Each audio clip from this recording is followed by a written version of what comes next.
1630 সালে নিউ ইংল্যান্ডের এক খ্রিস্টান পরিবার নতুন এক বনে এসে বসবাস শুরু করে।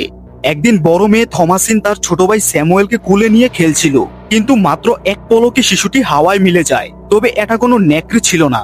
পরিবারের বিশ্বাস এক ডাইনি এসে অপহরণ করেছে। এরপর নিখোঁজ হয়ে যায় বড় ছেলে কালেব। ঘন্টার পর ঘন্টা কেটে যায়, রাত নামে, তবুও সে ফেরে না। কিন্তু হঠাৎ একদিন সে ফিরে আসে, তবে আগের মতো নয়। সে হয়ে যায় অন্যরকম। যেমন তার চোখ ফাঁকা, গলার স্বর রহস্যময়। সে বলে, আমি এক সুন্দরী নারীর সাথে ছিলাম, ওর ঠোঁট ছিল গোলাপি আপেলের মতো। আর এই কথা শুনে তার মা আঁতকে ওঠে, কারণ তারা জানে এটা কোনো পরী না, এটা একটা ডাইনি। পরিবারে একের পর এক অদ্ভুত ঘটনা, মৃত্যু এবং গায়েব হয়ে যাওয়া। এবার সব দোষ এসে পড়ে থমাসিনের উপর।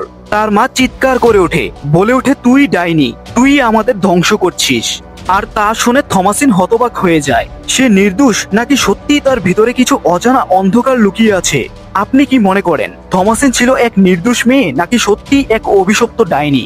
তা অবশ্যই কমেন্টে আপনার মতামত জানাতে ভুলবেন না।